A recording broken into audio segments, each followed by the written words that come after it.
चंद्रनगर राज्य, जहाँ 3 भाई रहते थे। बड़े का नाम भीमा, मंझला का नाम लल्लन और सबसे छोटे भाई का नाम था भोला।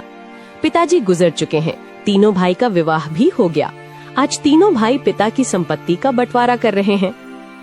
आहा, देखो भाई, मैं सबसे बड़ा हूँ, इसलिए मैं बंटवारे का काम करूँगा। बोलो, तुम लोगों को मंजूर है? भैया, मैं तो मंझला हूँ, आप जो बोलोगे मुझे स्वीकार है। भैया, आप दोनों तो मेरे बड़े भैया हो, मैं तो सबसे छोटा हूँ। आप लोग जो फैसला करोगे मैं उसे स्वीकार कर लूँगा। पिता के जाने के बाद आप दोनों को मैं पिता स्वरूप मानता हूँ। तो फिर ठीक है, सबसे पहले हम खेतों का बंटवारा करते हैं। देखो भाई, हमारे पास 2 खेत हैं और एक मेड़ है। हम लोग 3 भाई हैं, इसलिए 2 खेत में से एक मैं और एक मंझला लल्लन का होगा और बचा मेड़ छोटा भाई यानी कि भोले का होगा।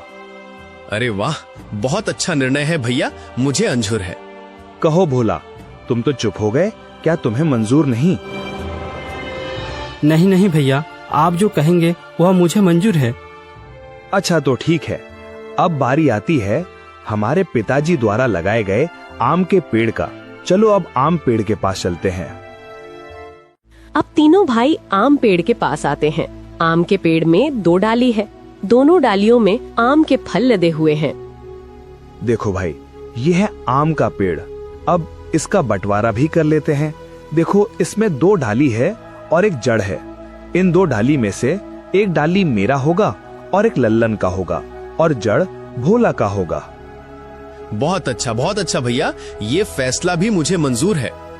आप लोग तो बड़े हो, मैं तो सबसे छोटा हूँ। मैं भला आप लोगों के बात को कैसे टाल सकता हूँ? मुझे भी मंजूर है भैया। अब तीनों भाई घर के पास आते हैं। अब घर का बंटवारा भी होना है। तो फिर ठीक है, अब बारी आती है इस घर की। इस घर में 4 कमरे हैं और एक छत है। 2 कमरा मेरा होगा और 2 कमरा लल्लन का, और जो खप्पर का छत बच जाएगा वो भोला का होगा।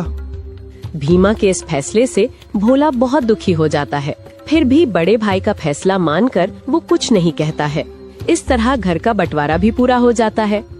अरे भैया, खेत, पेड़ और घर के बाद और एक जरूरी चीज तो आप भूल ही गए। अरे लल्लन, वो क्या जरूरी चीज है जो मैं भूल गया हूँ? क्या तुम मुझे याद दिला सकते हो?